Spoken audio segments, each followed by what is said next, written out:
고난 중에 복음의 진보를 이루려면 언제나 나와 함께 하시는 하나님을 믿어야 합니다. 믿어야 됩니다. 아주 재미있고 유익한 이야기가 있는데, 이 아메리카 인디언들은 이 소년들의 용기를 훈련하는 아주 특별한 방법을 썼습니다. 인디언들은 이 소년들에게 밤에 숲속에서 야생 동물들과 함께 지내게 하면서 이 소년들의 담력을 키웠는데, 시험을 받는 날 밤에 어린 소년은 얼마나 무서웠을까요? 여러분 어렸을 때 그 무서움 많이 타죠? 저도 어렸을 때는 굉장히 그 무서움을 많이 타가지고, 그 어렸을 때 지금도 기억이 나는데, 그 지금으로 얘기하면 무슨 괴기 영화 같은 거, 그런 거를 보고 나면은 그 골목을 지날 수가 없었어요. 너무 무서워가지고. 제가 나중에 기회가 돼가지고 예전에 그 어렸을 때 아마 그 초등학교 들어가기 전에 봤던 영화 같은데, 그 영화가 생각이 나서 우연히 그 영화를 보게 됐는데, 야, 내가 이런 영화를 보고 이렇게 무서워했나 할 정도로 참 대단치도 않은 거였는데, 그렇게 어렸을 때는 이제 무서움을 많이 탔다는 거죠. 인디언 소년들이 일종의 이제 요즘 말로 하면 이제 성인 의식이죠. 성인 의식, 성인이 되기 위한 과정으로 그 밤에 숲속에서 야생동물하고 함께 지내는 그런 프로그램을 하게 되었는데, 담력을 키우기 위해서 이 소년들이 얼마나 무서웠겠어요. 그런데 날이 밝아오면서 소년은 무언가 느낌을 받게 됩니다.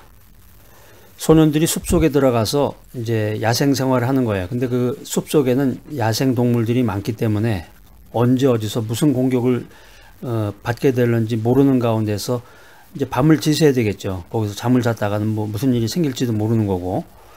근데 날이 점점점 밝아오면서 이 소년이 사랑하는 아버지가 바로 근처의 나무 뒤에서 화살을 당긴 채로 밤새 자기를 지키고 있음을 깨닫게 됩니다. 야, 이거 완전 감동이네, 감동.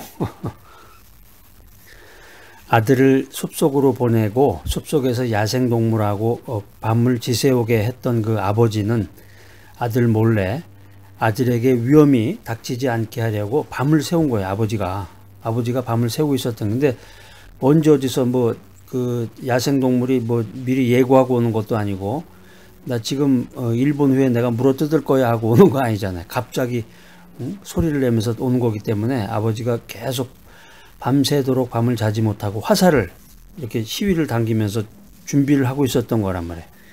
아들 몰래 아버지가 아들에게 위험이 닥치지 않게 하려고 밤을 새우면서 이 소년을 지키고 있었던 것입니다.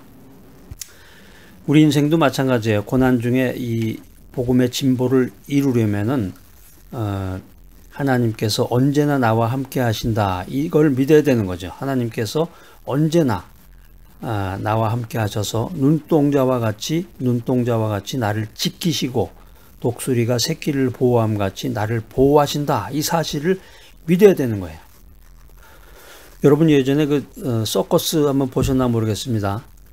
그 예전에 60년대 70년대만 해도 그 서커스라고 해서 굉장히 많았는데, 시대가 변하면서 요즘은 이제 뭐 한두 개 정도 남았다고 그러죠. 예전에 보니까 그 동춘 서커스단인가 뭐, 그래서 지금은 이제 거의 없어지고 한두 개 정도가 아마 한국에서 이렇게 활동하고 있다는 그런 뉴스를 본 기억이 나는데, 브라더스 서커스단이 있습니다. 이 브라더스 서커스단이 미국 뉴욕에서 공연할 때 일입니다. 무대에서 조련사가 호랑이 4마리로 제주를 보이고 있었는데 갑자기 정전이 됐어요. 야, 이거 엄청난 일이네.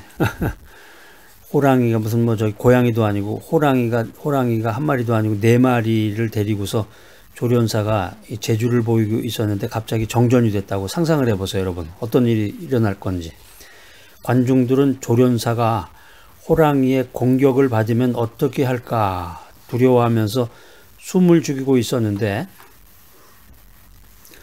어둠 속에서 이 조련사가 바닥에 채찍을 내리치는 소리가 들립니다. 촥 하고.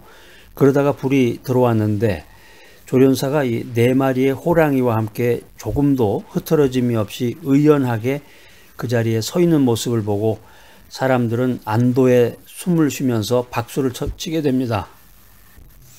공연이 모두 끝나고 나서 어떻게 캄캄한 흑암 속에서 어두움 속에서 호랑이를 제압할 수 있었냐, 이런 질문을 받고 조련사는 이렇게 말합니다. 어둠 속에서도 호랑이는 나를 잘 봅니다. 나는 호랑이가 보이지 않지만 내가 호랑이를 못 보고 불안해한다는 것을 눈치채게 해서는 안 돼요. 어둠 속에서도 밝은 빛에 있는 것처럼 행동해야 됩니다. 그러니까 우리가 집 주변에 보면 이제 고양이 생각하면 되겠는데, 이 고양이나 호랑이나 사람은 이제 깜깜하고 이 전기불이 나가버리면은 그 동물을 볼 수는 없지만은 그 호랑이는 나를 본다는 거죠. 그 조련사를 바라보고 있다는 거죠. 그러니까 조련사가 불이 나갔다고 그래서 막 그 혼이 나간 사람 마냥 어쩔 줄 모르고 이런다 그러면은 호랑이가 다른 자세를 취한다고 하는 것입니다. 조련사가 흑암 속에서 불안해하지 않고 흐트러짐이 없이 호랑이를 대하는 것처럼 우리도 인생 가운데서 어둠 속에 있을 때 빛 가운데 있는 것처럼 행동해야 되는 것입니다. 실패했어도 절망 중에 있어도 정신을 차리고 마음을 바르게 갖고 형통한 사람의 자세로 우리의 삶을 정진시켜 나가야 한다는 것입니다. 구약성경 시편 23편 4절에 보면은 내가 사망의 음침한 골짜기로 다닐지라도 해를 두려워하지 않을 것은 주께서 나와 함께 하심이라. 주의 지팡이와 막대기가 나를 안위하시나이다. 이렇게 성경은 고난 가운데 빠진 우리들을 권면하고 있습니다. 어두운 사망의 골짜기, 한치 앞을 내다볼 수 없는 이 고난 가운데 있을지라도 죽음을 두려워하지 않는 것은 하나님께서 나와 함께 하심을 믿기 때문인 것입니다. 자, 그렇기 때문에 우리가 기도하고 말씀 읽고 찬송하면서 마음을 다스리고 올바른 인생길로 나아갈 때 나와 함께 하시는 하나님께서 나를 지키시고 나와 함께 하시는 하나님께서 나를 보호하시고 내 갈 길을 인도하심을 믿으시기 바랍니다. 자, 오늘 이 귀한 메시지 들으시는 여러분들, 언제나 나와 함께 하시는 하나님을 믿으시기 바랍니다. 하나님께서 언제나 함께 하셔서 눈동자와 같이 나를 지키시고 독수리가 새끼를 보호함 같이 나를 보호하심을 믿으시는 귀한 여러분들이 되시기를 바랍니다. 우리가 인생을 살아가면서 없었으면 좋겠는데 갑자기 나타나서 우리를 힘들게 만드는 불청객이 있습니다. 불청객이 누구죠? 초대받지 않은 손님이죠. 초대받지 않은 손님. 이 불청객 때문에 원망하고 이 초대받지 않은 손님 때문에 불평불만. 이게 뭘까요? 예, 고난입니다. 고난. 인생의 가장 큰 질문은 바로 고난에 대한 질문입니다. 이 고난, 불청객, 이 고난이 내 인생에 찾아오면 첫 번째 반응이 뭐냐면은 Why me? 왜 나에게 이런 일이 일어나는 것일까? 도대체 내가 믿던 하나님은 어디에 계신 것일까? 별의별 생각이 다 들면서 이 원망과 근심에 사로잡히게 되는 것이 인간의 모습입니다. 우리가 이제 병원 가서 진단받다가 암 선고 받으면 바로 튀어나오잖아요. Why me? 하면서 왜 나에게 이런 일이 일어나는 것일까? 내가 착하게 살았는데. 자, 그런데 여기에 고난의 또 다른 측면이 있습니다. 고난당한 것이 내게 유익이라.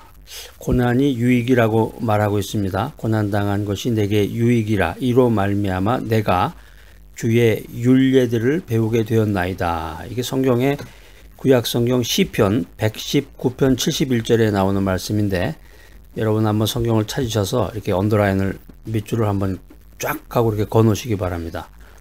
고난당한 것이 내게 유익이라. 고난이 유익이라는 거예요. 이게 어떻게 보면 굉장히 심오한 그 신학적인 이론인데, 고난받는다는 게 어떻게 유익한가? 이 구약 성경이 히브리어로 기록이 되어 있습니다. 신약은 헬라어, 구약은 히브리어로 기록이 되어 있는데, 이 시편 119편 71절 말씀을 이 히브리어로 연구를 해서 우리들의 그 현대인들의 삶에 구체적으로 적용을 해보면 이런 말입니다. 내 삶에 문제가 생겨서 위협을 받아도 유익이 됩니다. 그리고 사회생활에서 실패하고 손해본 것이 오히려 유익이 됩니다. 갑자기 몸을 다쳐서 기운이 없고 약해져도 결국은 유익이 됩니다. 인생에 문제가 생기신 분, 사회생활에서 실패하신 분, 또 건강으로 인해서 몸을 다쳐서 고민하시는 분들 잘 들어보시기 바랍니다. 내 삶에 문제가 생겼다, 사회생활에 실패했다, 갑자기 몸을 다쳤다, 이런 다양한 삶의 상황 속에서도 내가 주의 윤례를 배우게 되어서 결국은 내게 유익하다, 이런 메시지입니다. 여기 자꾸 그 윤례라는 말이 등장해요. 윤례라는 게 뭐냐면은 새겨진 법, 성문법이란 뜻이에요. 새겨진 법, 성문법.